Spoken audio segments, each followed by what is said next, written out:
St. Patrick's Day is coming, and I was reminded by a friend to refresh my old soda bread recipe. Instead of just refreshing my old recipe, I decided to throw in a couple more recipes, and I will also show you how to make a nice beef stew to serve them with. 4 recipes in one video. That must be a record for me. Saying that, soda bread is a very basic bake and takes no time at all. And the customization options are endless. You could mix in some roasted vegetables, cheese, nuts, seeds, herbs, and anything else you fancy. As long as you stick to the basic principles, it will work.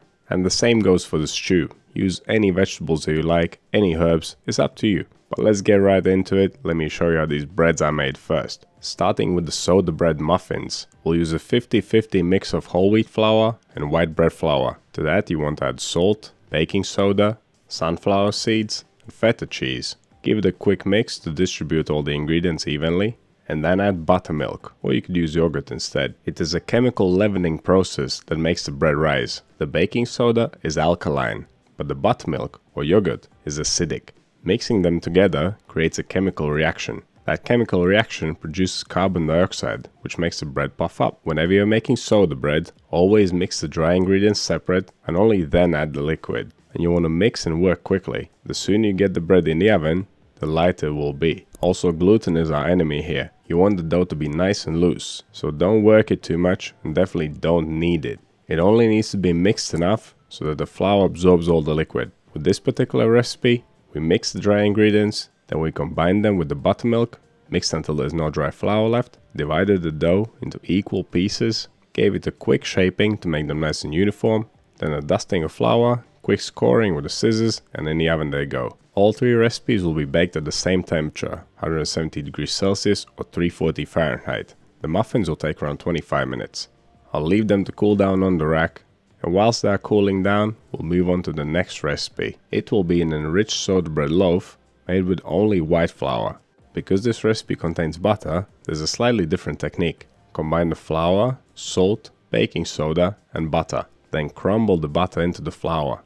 When making soda bread, this type of method really works in your favor, because like I mentioned earlier, gluten is our enemy, and coating the flour with butter will minimize gluten development. I decided to add some brown linseeds or flax seeds and raisins to this dough. The liquid used in this recipe is also buttermilk, and that goes in last. And just as earlier, as soon as the buttermilk goes in, give it a quick mix, make sure there's no dry flour left. Then you can shape the loaf, place it in a tin, score it, and then bake it. And surely by now, you understand the basic principles of soda bread making. Work fast, don't overwork the dough, don't develop too much gluten, and make sure they use an acidic ingredient to create a chemical reaction. The choice of flour is up to you, but as a general guideline, if half or more of the flour is whole wheat, then stick to a hydration of 100%, which means that there should be equal amounts of flour and liquid. For a white flour loaf with added fat, like the one I'm making right now, you should stick to around 80 to 90% hydration.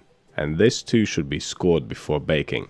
It goes in the oven at the same temperature, but for a little bit longer, this time 45 minutes. And that turned out pretty nice. Let's leave it to cool down, let's make our final bread. This one will be more like a classic soda bread. Once again, we'll do a mix of 50-50 white bread flour and whole wheat flour, then add the salt, the baking soda, and I decided to add some thyme leaves. But those are optional and not at all traditional. Last but not least, the buttermilk. Give it a good mix, make sure there's no dry flour left. This recipe was one of the first things I ever learned to bake. To make it easier to shape and handle, give the dough a good dusting of flour before you pick it up. And that goes for all the recipes. You may have already noticed that I dusted the dough with flour before I handled it. Shape it into a cohesive ball, then place it on a piece of parchment paper and flatten it into a thick disc shape. Now score it with your dough scraper, but don't cut it all the way through. If you want to make the wedges smaller, you can divide the dough into 6 pieces, or 8 even. I'm gonna bake it on my preheated cast iron pan, but you can just place it on a baking tray if you don't have one. Once again, we're baking at the same temperature, this time for 35 minutes. And isn't that a little beauty? Let's leave it to cool down, let's move on to the beef stew. You want to use a tough cut, like chuck or shin. And of course, instead of beef, you can use lamb. I'm also going to use some carrots, celery, thyme, bay leaf, potatoes, onions, garlic, salt, pepper, tomato paste, some oil for cooking, Worcestershire sauce, and some dark stout like Guinness. Some red wine and beef stock would also come in handy. Of course, what you put in your stew is up to you. As with the bread recipes, as long as you follow the basic principles, it'll work. Okay, so get a large pan, pour in the oil and set it onto high heat. Get the oil smoking hot and then drop the meat in the pan, spread it out and do not touch it for 5 minutes. Let it become nice and brown. 5 minutes later, give it a quick mix and then leave it to fry for another 4 to 5 minutes without disturbing it. You want to use a tough cut of meat with plenty of connective tissue. It will take a long time to cook, but all that connective tissue, all that collagen, will melt down and turn into gelatin, which will make the gravy super rich and tasty. Okay, once the meat is nicely browned, you want to deglaze the pan. You can use beef stock, water or some wine. Pour in half a cup, give it a quick mix to release all the goodness from the pot and then remove the contents of the pot and leave them on the side. Now it's time to get some color on the vegetables. Heat some more oil in the pan and then drop the vegetables in it and cook them for around 5 minutes until they start to soften and get some nice color on them. Just as with the meat, color is flavor. You want to make sure to cut your vegetables nice and chunky so that they don't disintegrate as they cook. Some good alternatives you could use here are parsnips, swede, turnip, celeriac, or whatever you use. Once your vegetables have a nice color on them, add the beef back into the pot, add the potatoes, season with salt and pepper, add the tomato paste, the Worcestershire sauce, which is optional, but it works really well with the beef, and of course add the beer. And last but not least, top the stew up with some liquid. Beef stock would work perfectly for this. I didn't have any, I just used water.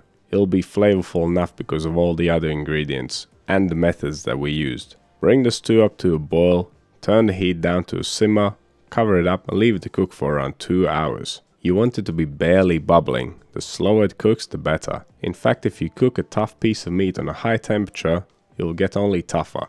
Low and slow will give you the most tender result. If you want to thicken your stew slightly, you can make a thin slurry of cornstarch and water and pour it into the stew. It will not change the taste, it will just make it a little bit thicker, a little bit richer. And there you go, that's how you make a super basic and flavorful beef stew. Get some color on the meat, deglaze the pan, get some color on the vegetables, mix it all together and leave it to simmer for a couple of hours until the meat is nice and tender. And then enjoy it with a big chunk of soda bread. This type of bread does not keep very well, so you should bake it and eat it immediately. Freshly baked will always be best. And it is so quick to make that there's no reason to make it ahead of time. And even though I made the breads at the beginning of the video and then showed you how to make the stew, in reality I first made the stew and only then made the bread. Whichever recipe you choose, you can't go wrong. The white loaf is nice and rich and buttery and sweet. The classic wedge is hearty and flavorful, and the muffins have a nice saltiness from the feta cheese. And the sunflower seeds go green when they react with the soda, which gives them quite a unique look. And they all go really well with this rich beef stew.